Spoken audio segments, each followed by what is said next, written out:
Hey friends, welcome to the podcast. I am Melissa Matheson, and today we're going to take a little trip to Sweden while we have a cup of coffee with my friend Tanya. We're going to learn all about a Swedish tradition called Fika, and hear about Tanya's adventure last year on a reality TV show in Sweden. So grab a cup of coffee, Tanya brought the Swedish sticky buns, and join us at the table. We're talking about Fika, reality TV, and Sweden today on What's Next, God? And I'm glad you like coffee. And you like your coffee with cream. Yeah. Just cream. You said when you go to coffee shops, though, you like flavors? I do, yeah. Are you a Starbucks coffee shop girl? We do go to Starbucks. It's not my first choice if, there are other options. Like, I like local coffee shops. And you lived in Mississippi for a long time. I did. Now you're in Northwest Alabama. Did you grow up in Mississippi? No, I actually grew up in Illinois. In Illinois? Mm-hmm. Yeah, so... When did you move to Mississippi? So we moved to Mississippi in 2005, the very end of 2005. Okay. And Richard opened his practice in February 2006. Okay. So Illinois, Mississippi, Alabama. Yes. Well, in between Illinois, I went to Houston, Texas for about a year, Iowa, Mississippi. Oh, so you've been a few other places. Yeah. And Sweden plays in there somewhere. So we're having coffee. You brought me, what is this called again? Say it. And you want me to try to pronounce the Swedish term? Sure. I think it's pronounced kanelbullar, which is Swedish cinnamon buns. So it's a very popular fika. So with our coffee, we're having Swedish cinnamon buns. Yes. And you said fika. Tell me about fika. So fika is a Swedish tradition that it basically means to take a break from the day, get together with people, drink coffee, and have a pastry, and just time to connect. And that's what we're doing. We're having fika with our coffee. Yes. I haven't had fika with anybody yet. Yeah. So welcome to your first fika. Welcome to my first fika. And the cinnamon buns are really good. Thanks. I actually like them. Thank you. It's my second time attempting to make them.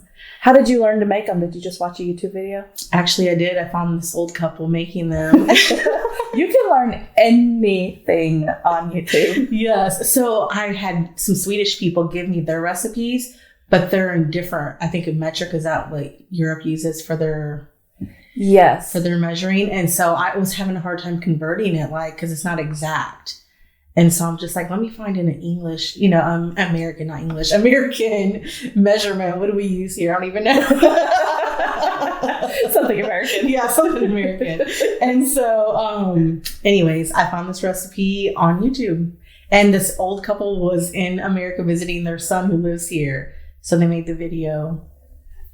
Of the sticky buns. Yeah. So fika how long does fika normally last? I don't know that there's a specific time frame, but they do have Pika Breaks in their workday in Sweden. Okay, so during the day. Mm-hmm. So maybe like after lunch or something, between lunch and getting off. Is it any time of the day you can have fika? Any time of the day. I've heard from different people that some places have Fika Breaks twice a day, morning and afternoon. I don't know how accurate that information Why don't we have Fika Breaks in America? We need Fika Breaks in America. We need to start having Fika Breaks more often. Yeah. Sticky cinnamon buns, coffee and friends. Yes. Twice a day. Yes. I think would make us a much more productive. Yeah. It's like self-care kind of, It is in a way. Yeah. And it's quality time, and that's my love language. And so I think that's why I love it so much. Quality time, love language. Yeah. Oh, I didn't know that. Yeah.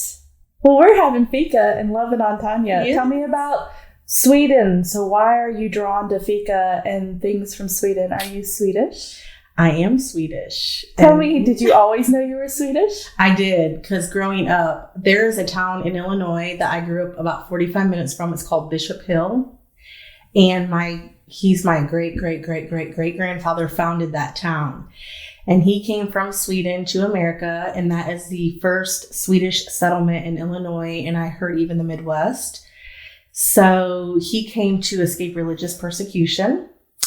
And so I grew up knowing about him and we call him Grandpa Jansen, even though he's like so far back. That's just how we heard him referred to.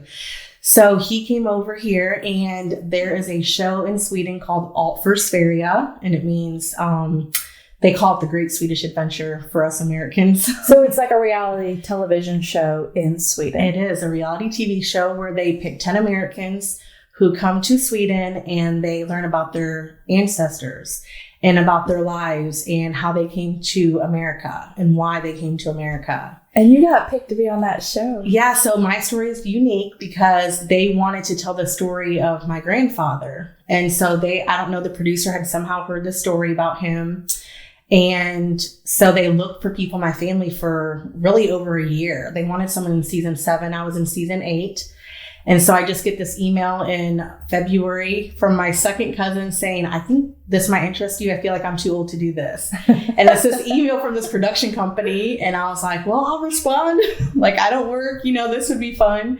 And so they flew me out a few weeks later to LA to meet the producers. And then in May of 2018, I was flying to Sweden to participate. So that's crazy. It's crazy. A lot of people were like, are you sure this is like real? Because it just sounded so crazy. You know? To get a random email. Hey, yes. We do a TV show in Sweden and we want you to come. Yeah. So, but they had sent links to YouTube videos, and this was going to be their 8th season. So I knew like there's a history here. It's legit. Oh, 8 means new beginning. Yes. And that's so crazy because then this number 8 started showing up for me in 2018, right before I went. That's cool. Yeah. So you went on this TV show in Sweden. I did. What did you feel about that? Were you excited because you knew you were Swedish, you knew about this great-great-great-great-great-great-grandfather? Mm-hmm.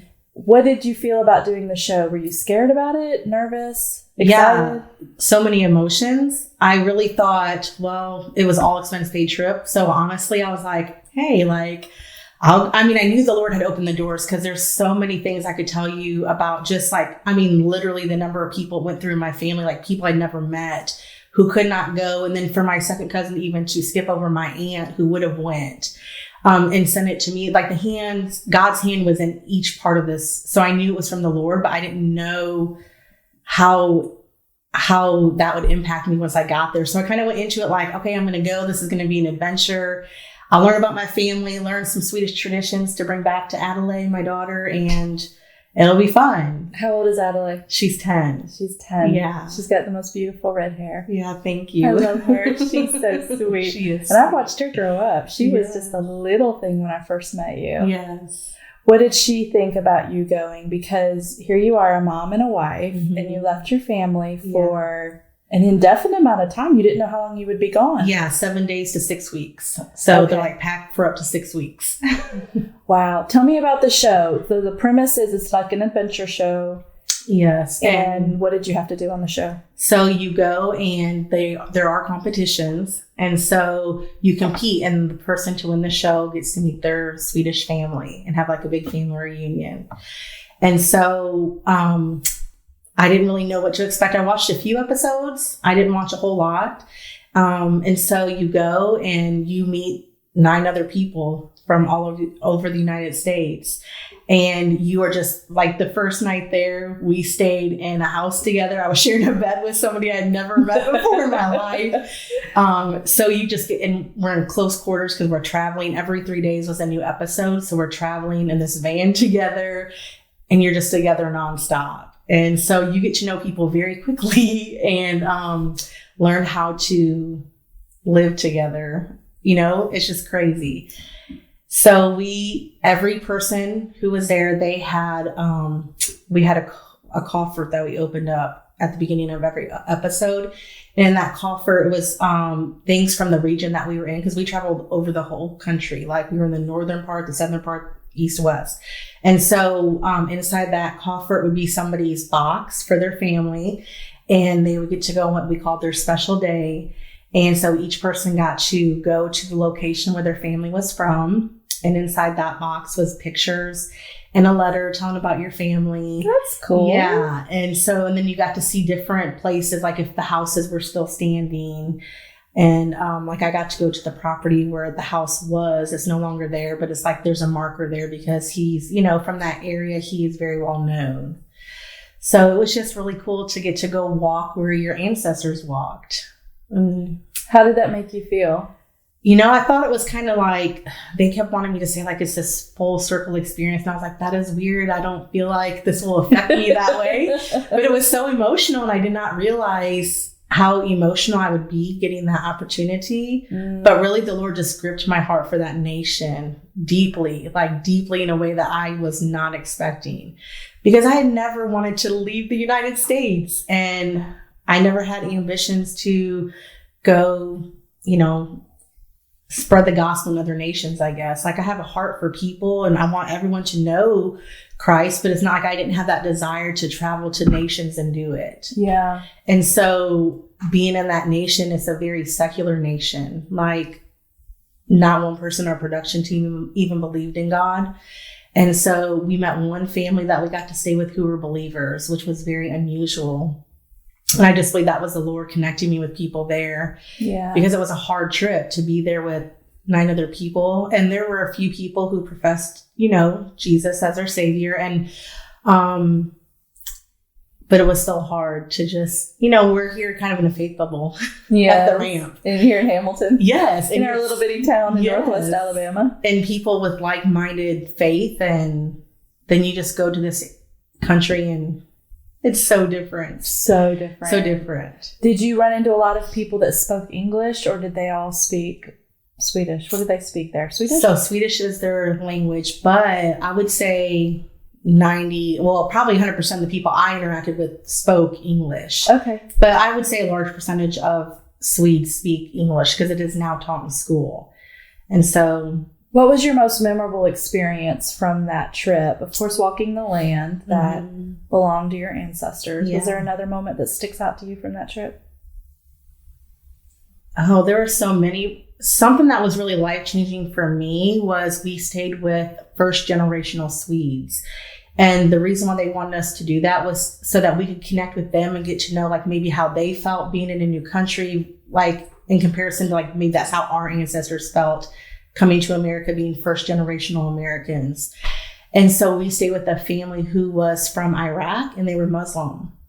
And so there was honestly a little fear in me, like staying with a Muslim family, being a Christian, and then the things that we hear on television about Muslims. And I just had a really,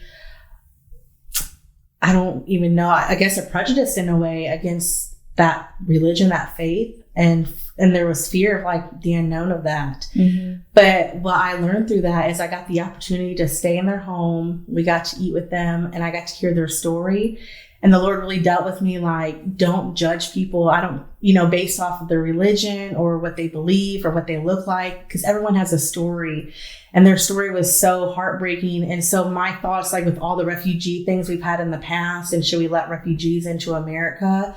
I was always like, we shouldn't let them in. But the Lord really was like, helping me to see like everyone as an individual, where I think we can sometimes lump people into a group and not think about, oh, these people have stories. They're individuals who have a story. Right. They just want to share their story, and they're human. I don't know how to explain it really, except for I think it's easy to forget that about people and say we shouldn't do things for certain nations because of their religion and allow people in. But what I learned is, first of all, not all Muslims are radical Islamic people who are wanting to hurt Americans or other people of other faith.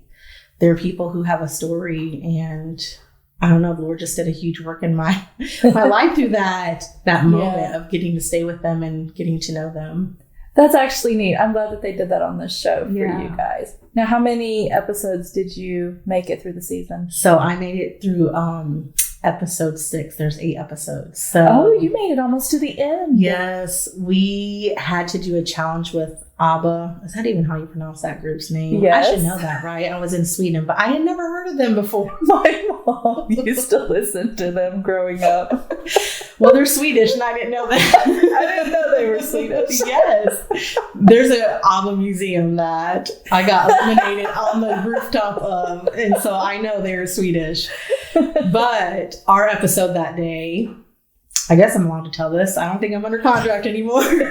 But we had 2 challenges that day, and we did a group challenge first. But before that, they took us to the ABBA museum and gave us 1 hour to walk through, take notes, and then that was it. We had to give our notebooks to them. And then we did a group challenge. And then by that time, there was only 6 of us left.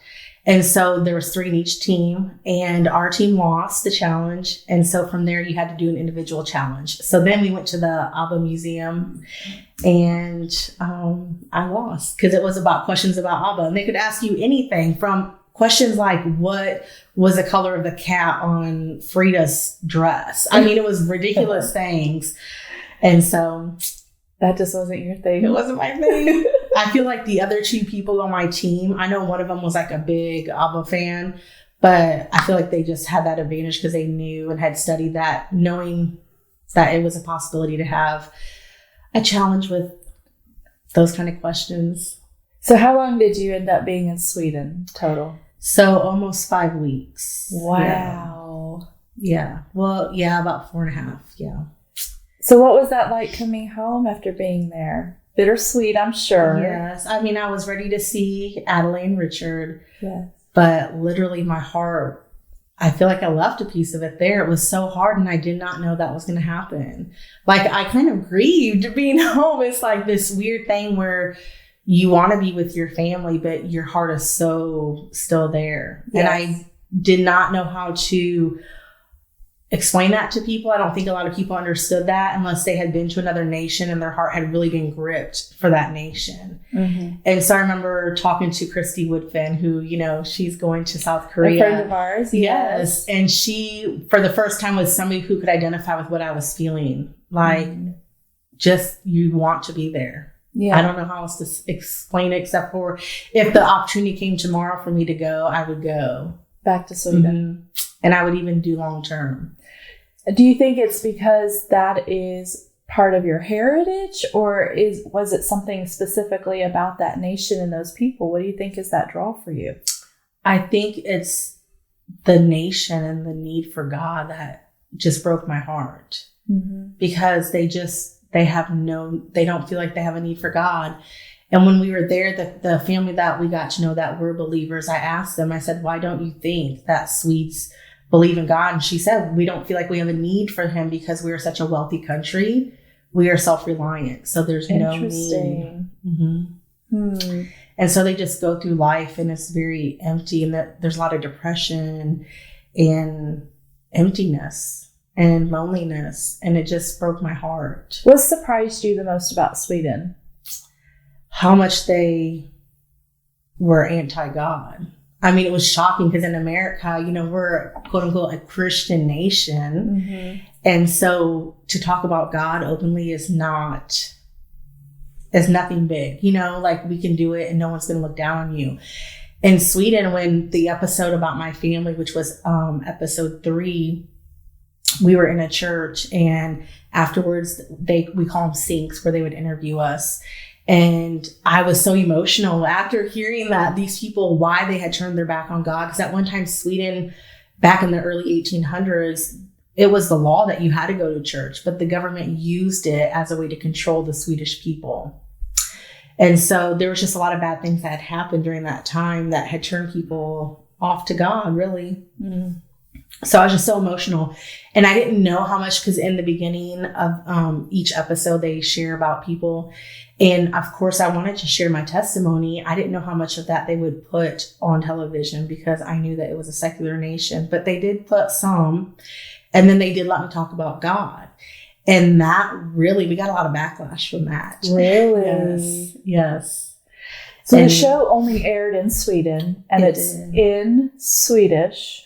Well, does it have subtitles? It's English because we're all Americans. You speak English. And then, so the only part that's in Swedish is where Anders, who is the host of the show, explains our challenges and different things that are going on. Like when we go to a new region, he'll say a little something about that area, and then he'll explain the challenges in Swedish. But no no English subtitles then? No. Oh, so if we tried to go watch it, we wouldn't know what he's saying. You would know what he was saying, no, but you would get the premise of the show because it's all in English with the contestants. Is it on YouTube or something? It is. It's on YouTube. It is on YouTube. One episode of ours did not make it. I mean, there's 8 episodes. One of those episodes, I think maybe episode 5, did not. I mean, someone took it down, and I don't really know the reason. Copyright something. I'm sure.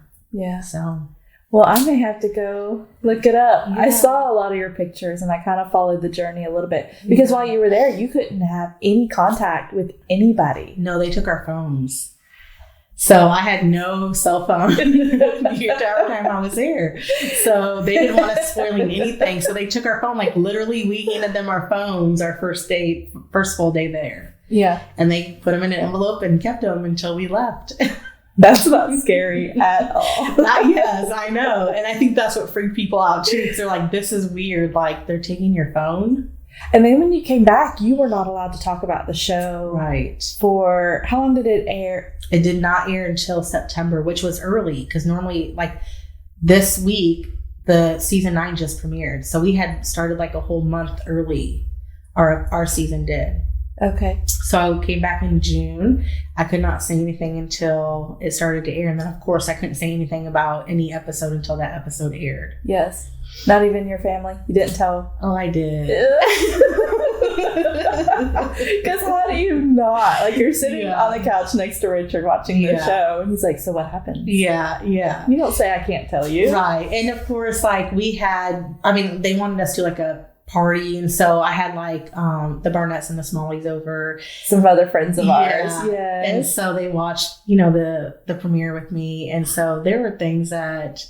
I don't want to ruin it, but there were things I did say that I probably was not supposed to. But you didn't say it publicly. That was just that's right at home for your little party. Yeah. And that was in 2018. Mm-hmm. So only a year ago. Only a year. Wow, that feels like it was longer ago than that. It does. I keep trying to get them to do a reunion show or something. I bet you they will. I bet you they would do that. A lot of those shows do that kind of thing. American reality shows do, but apparently Swedish shows do not. They do not. Well, you are over here in America. They would have to bring you back over to Sweden. Yeah. So a little bit different. How has your life been different since you came back from that trip? Because that was a defining moment for you in your life. Yeah. Because you're young.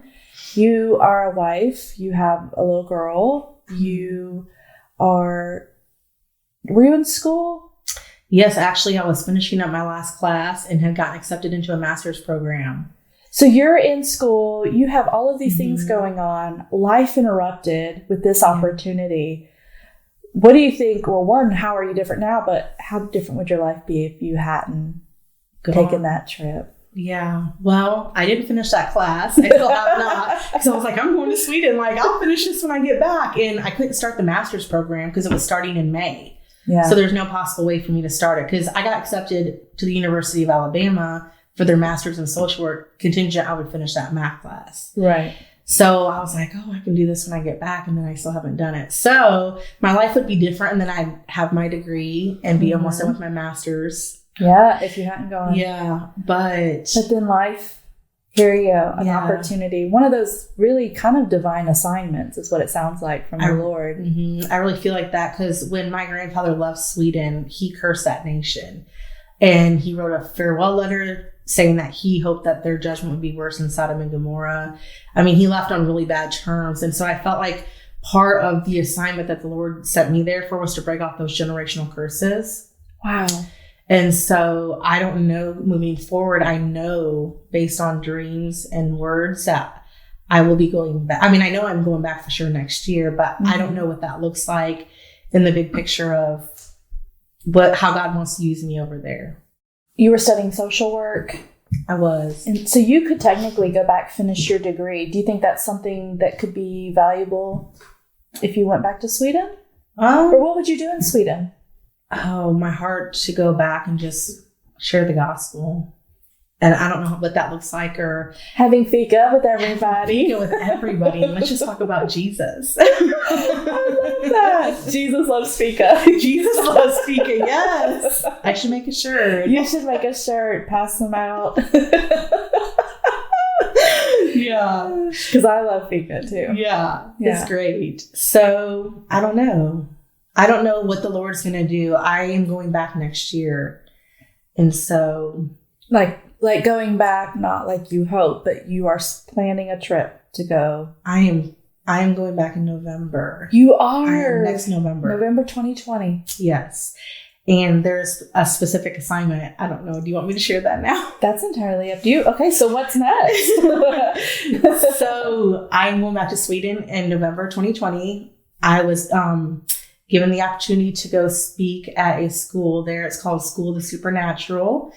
And the couple that are overseeing that school, their name is Helen and Terry Nordbo. And so they have a ministry there. I believe this is going to be their 3rd year. And so they just want to equip people in Sweden and in Europe, the nations, to, just share the gospel and empower them to operate prophetically. And are they a Swedish couple? He is actually from Norway and she is from Sweden. Wow. So yeah, but they live in Sweden.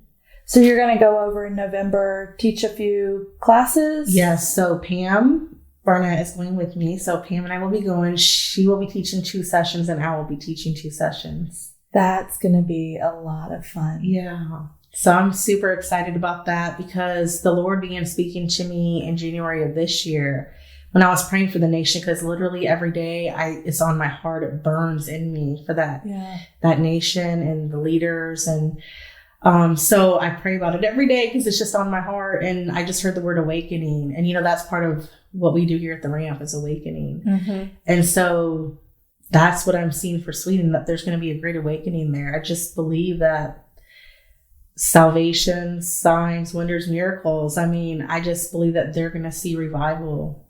And I'm excited to get back over there. And I want to be part of it. So, Lord, if there's another opportunity to go before November, I'm asking him to open that door. I think you need to try to plan a trip with your family and take Adelaide and let her see.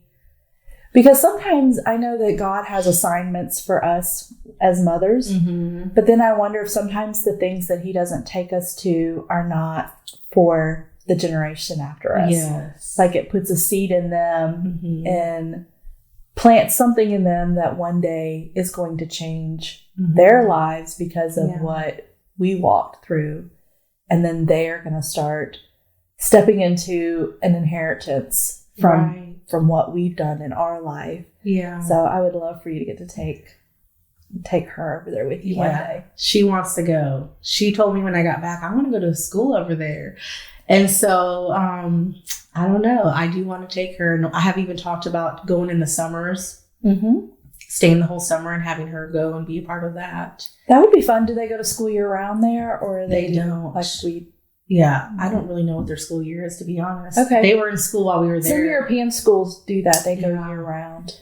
I'm not sure. They had school in session while we were there because we visited a school and did some stuff in a school. Okay. But that would she be has fun. a heart to go. Yeah. And they live in Sweden in the summer and Hamilton, Alabama the rest of the year. Yeah, because Sweden is cold and dark in the winter. So it is, isn't it? Yeah.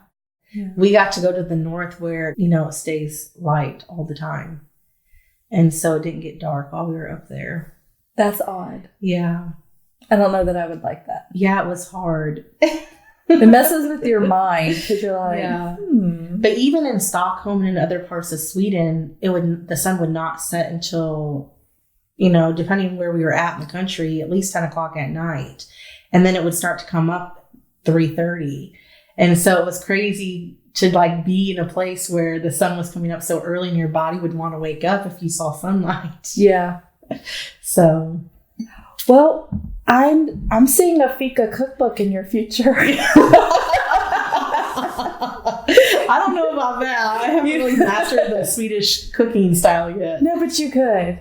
You could, and then you could teach it to all of your friends here, and then we could carry on the Fika tradition. Yes. If you end up going to Sweden. Yes. What would Richard say, your husband, about going to Sweden? Would he be like, woohoo? Yeah, well, the Lord's given him dreams. Really? So the Lord's confirming it even in him, which I love.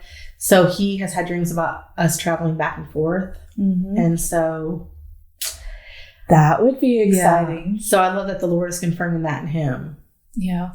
So he knows that his assignment is not there, but he supports that I want to go there and that's what the Lord's calling me to do. So I'm thankful that the Lord is confirming that through dreams with him. Yeah, that's great. I love that.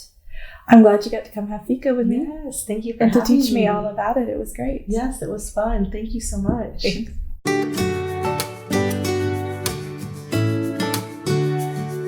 Friend, thanks for joining us at the table today for a Fika break with my friend Tanya. Those Swedish sticky buns she made were amazing.